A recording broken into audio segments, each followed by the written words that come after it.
숙명여고 교무부장의 쌍둥이 딸 갑자기 1등을 해서 정답 유출 의혹이 일었고 아버지는 구속됐죠. 어제 지금 재판 중인데 어제 재판에서 당사자 두 딸이 입장을 밝혔습니다. 아버지가 구속된 재판이 지금 진행 중인 거죠? 네, 그렇습니다. 업무 방해 혐의로 쌍둥이 딸도 기소가 됐습니다. 쌍둥이 딸은 이제 공범이긴 하지만 네. 아직 이제 고등학생이기 때문에 소년법원에서 가정법원에서 재판을 받습니다. 네. 소년법 적용을 받고 아버지는 이제 구속 상태에서 재판을 받고 딸들이 증인으로 출석을 했죠. 잠깐 언급을 하셨지만 딸들이 입학에 있었을 때는 큰딸 같은 경우에 전체에서 100등 바깥이었는데 갑자기 1년이 지나고 하는데 1등을 했어요. 네. 그리고 그 과정이 뭔가 뭐 미심쩍은 부분이 여러 가지 있어서 수사를 해봤더니 실제로 경찰은 이제 시험지를 유출했다라고 네. 보고 있고 그래서 구속 기소를 한 사안입니다. 딸들은 현재 이제 퇴학 처리가 돼서 네. 밖에서 이제 있는 상황이고요. 증인으로 출석한 거군요. 그러니까. 증인으로 출석을 했고 공범이라면서요? 공범 법적으로는? 그러니까 네. 왜냐하면 방조범이 되는 거죠. 아버지의 시험 문제를 유출해서 그걸로 학교의 시험 업무를 방해한 거기 때문에 네. 뭐 자기들이 이제 정답을 베껴 쓴 거기 때문에. 근데 네. 어제 어머니까지 이제 미성년다 보니까 신뢰관계인으로 법정에 나왔거든요. 네. 온 가족이 법원에서 한 사람은 재판을 받고 아버지는 재판을 받고 아버지는 딸들이 또 게다가 구속된 상황이고 참 씁쓸한 상황이었죠 사실. 네. 그런데 뭐 혹시 이런 걸 반성하거나 뭐 이런 입장이 나오나 했는데 이런 입장을 내놨습니다. 네. 지금 이제 쌍둥이 언니가 굉장히 적극적으로 좀 자신들을 변호했던 것 같습니다. 네. 그 언니의 말이 공부를 자기들이 열심히 해서 실력으로 받은 성적인데 네. 아버지가 교무부장이라는 이유 때문에 시기와 질투 같은 걸 좀 받았다. 모함을 네. 무리가 받은 것이다 이렇게 네. 얘기를 하고 있고요. 1학년 1학기 때 100등이었다가 2학년 1학기 지나면서 지금 성적이 1등까지 올라가지 않았습니까? 그런 부분도 교사의 성향을 파악해서 우리가 거기에 대해서 맞춤형 공부를 했기 때문에 성적이 오른 것이지 뭐 미리 시험 정답을 빼서 그런 것은 아니다. 뭐 이렇게 주장을 했습니다. 동생은 뭐라고 했습니까? 그러니까 동생도 사실은 네. 그동안에 사실은 어제 재판에서 왜 저 문제가 제기된 다음에 네. 그 다음에 치른 시험에서는 동생이 성적이 많이 떨어졌거든요. 거기에 대해서도 물어봤다는데. 네 맞습니다. 그거는 이 파동이 터지고 난 다음이었기 때문에 네. 그 다음에 굉장한 스트레스를 많이 받았고 그래서 공부를 하는 데 있어서 병원 치료도 받고 그랬기 때문에 성적이 좀 떨어졌다 이렇게 네. 지금 얘기를 했습니다. 네. 알겠습니다. 어디까지나 의혹이지 않고 제 기억에 아버지 구속될 때도 보니까 범죄 혐의가 소명된다 그랬거든요. 증거들이 좀 나왔었죠. 예, 그렇습니다. 쌍둥이의 휴대전화에서 네. 이 주관식 예상 답안 영어 문제가 그대로 적혀 있는 부분이 이건 이제 나왔고요. 다 지웠는데 포렌식에서 예, 나왔죠. 예, 그렇죠. 네. 포렌식에서 발견이 됐었고 또 쌍둥이가 가지고 있었던 시험지에 네. 어떤 것들이 있냐면 한쪽 구석에 조그만 글씨로 지금 저 잠깐 화면 설명드리자면 이렇게 스마트폰에 메모할 수 있는 기능이 있는데 딸들이 이렇게 메모를 해놓은 건데 이게 다 그렇습니다. 정답이었다 이 말이죠. 예, 정답인데 그냥 예상 문제를 뽑아놓은 것이라고 그 쌍둥이들 그때 당시도 얘기를 했는데 네. 이건 말고도 시험지에서도 또 네. 흔적이 발견된 게 저 조그맣게 보이는 게 네. 객관식 답안들을 적어놓은 겁니다. 5, 2, 2, 1, 3 이게 다 답이다 이 말이죠. 그게 이제 경찰은 저거를 미리 외워뒀다가 시험 시작하자마자 시험지에 적어놓고 베껴 쓴 것이다라고 그렇게 보고 있는데 이 시험지도 아마 똑같은 보면 형태죠 1, 3, 숫자들이. 2, 4 이렇게. 예. 네.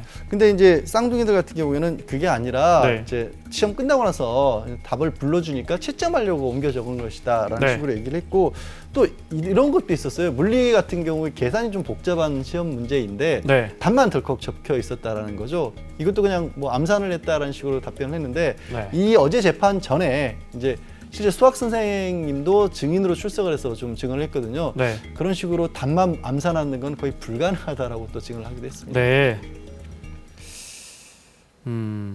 그 밖에 지금은 이제 휴대전화, 스마트폰 포렌식에서 찾아낸 메모였고요. 네. 또 포스트잇이라고 해서 메모지 있지 않습니까? 압수수색에서 메모지도 발견했다는데 화면에 나오고 이건 뭡니까? 그러니까 이게 새롭게 제시가 된 증거 중에 하나인데요. 우리 이제 일식집 같은 데 가면 이렇게 네. 고양이가 손을 흔드는 그런 인형 인형이 있죠. 있잖아요. 네, 사기 그게 인형 있죠. 마네키네코라고 하는 건데요.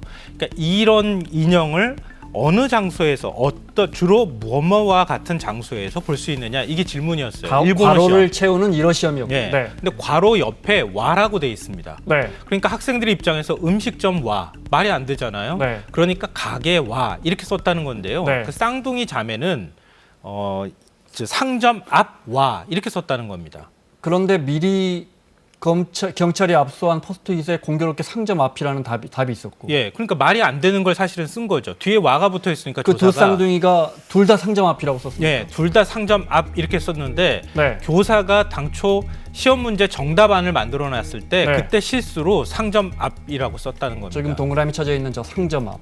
아, 교사도 근데 예, 교사가 상점 앞이라고 답을 써놨다는 겁니다. 정리하면 뒤에가 와로 되고 괄호를 채우는 이런 예. 문장을 만드는 건데, 그러니까 뭐 가게 와 이렇게 받침이 없어야 와를 쓸 수 있는 거죠. 그렇죠. 그죠? 그런데 선생님은 잘못해서 상점 앞이라는 답을 내놨고, 네. 그런데 공교롭게 두 쌍둥이도 상점 앞. 다른 학생들은 다 가게로 쓰는데. 네. 이게 상식적으로 좀 이해가 안 되는 거죠. 네. 문장을 배운 사람이라 그러면. 네. 누가 봐도 납득은 안 되지만, 네. 또 다른 게 있습니까? 네. 다 봤습니까? 또 있습니까? 네. 이게 스미마생이라고 하는 이 단어의 일본말로 신뢰합니다. 예, 네. 네 가지 용례를 써라라고 하는 문제가 나온 겁니다. 네. 근데 보통 학생들은 잘못, 실수 아니면 잘못했을 때 하는 말, 실수했을 때 하는 말 주로 이런 그럴 식으로 때 쓰죠. 썼는데 그 쌍둥이 두 딸이 적은 정답을 보니까 네. 똑같이 나열 순서까지 같고 잘못이나 실수를 했을 때라고 썼다고 하는 겁니다. 잘못이나 실수를 했을 때라고. 네. 네. 이것도 교사가 쓴 그 정답, 교사가 정답지를 만들지 않습니까? 네. 그 정답지와 똑같은 문장이고 정답지의 그 용례 순서도 똑같이 써 있다는 겁니다. 잘못이나 실수를 했을 때라고. 네. 그러니까 다른 그 학생들은 답을 두 쌍둥이가 똑같이. 또 그것도 똑같이 네, 썼습니까? 그것도 똑같이 썼고 쌍둥이 답도 똑같고 공교롭게 그게 선생님이 낸 답안하고도 똑같고. 네. 그러니까 다른 학생들은 잘못했을 때, 실수했을 때 그렇죠. 이렇게 썼을 텐데. 알겠습니다. 쌍둥이들이 이렇게 재판에서 일관되게 부인하는, 물론 부인할 수 있습니다. 네.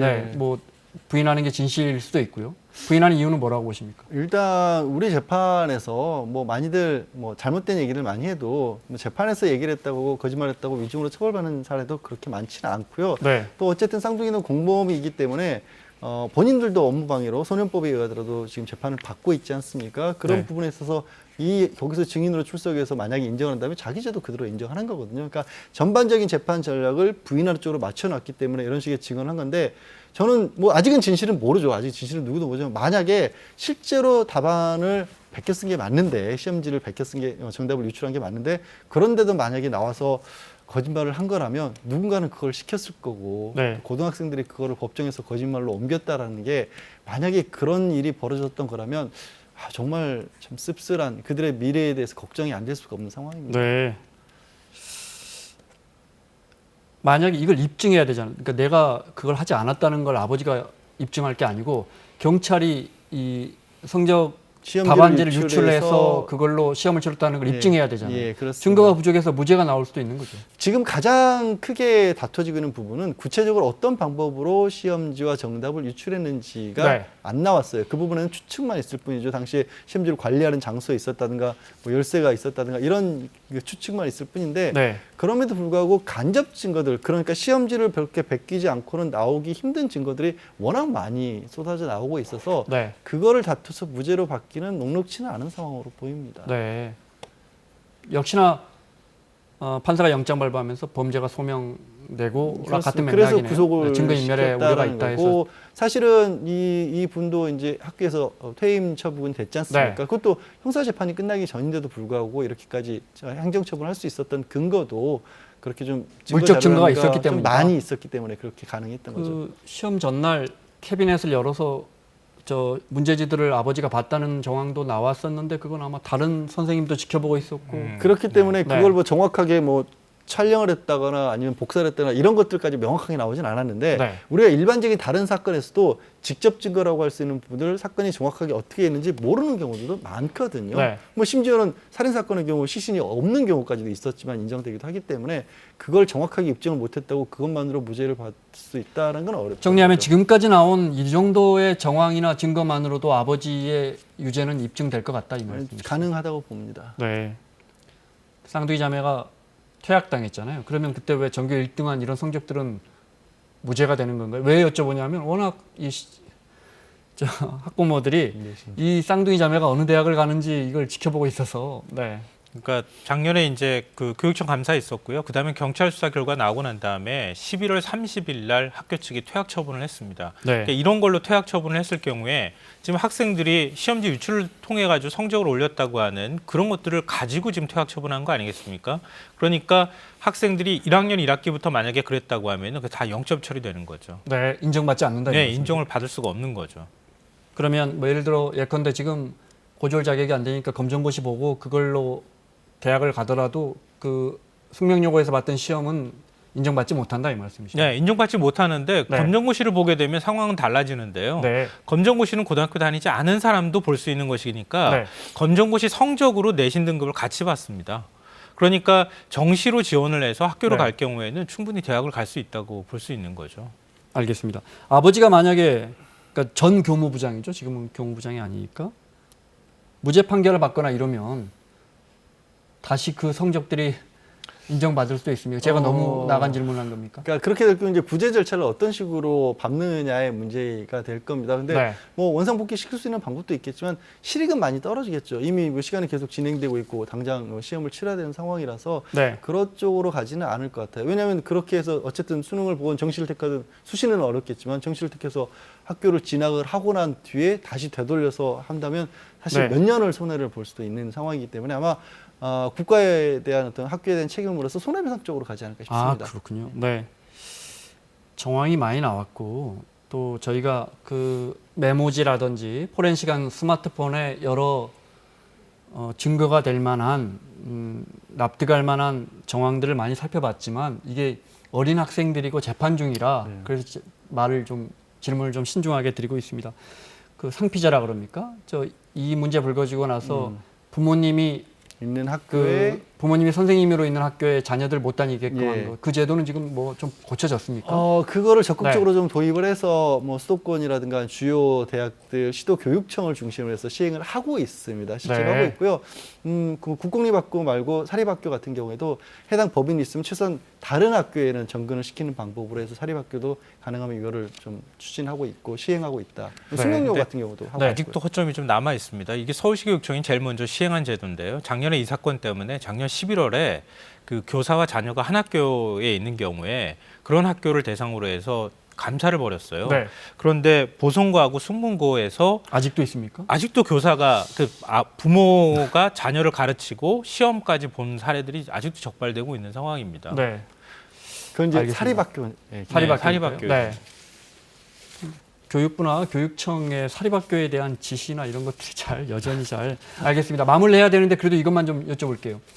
어떨 때 재판 보면 피고인들이 반성에 뭐 뜻이 없고 네. 이렇게 해서 가중하는 경우도 있죠. 네. 네. 그렇습니다. 그러니까 그런 태도 같은 경우에는 결국 이제 법적인 어떤 기준이 있는 건 아니고 판사의 재량에서 네. 이른바 양형에 있어서 그러니까 자기 재량을 어떻게 할지를 정하는데 만약에 유죄로 판결할 경우에는 법정에서 계속 반성하지 않고 있는 모습을 보여서 뭐 죄질이 좋지 않다라는 네. 식의 그런 표현들이 판결문에 쓰이곤 하죠. 물론 가정입니다. 네, 가정입니다. 유죄일 경우를 가정한 겁니다. 마무리하겠습니다. 김성환 평론가, 양지열 변호사 수고하셨고요. 사사건건 내일은 정두원, 정청래 두 분과 함께 돌아오겠습니다. 고맙습니다.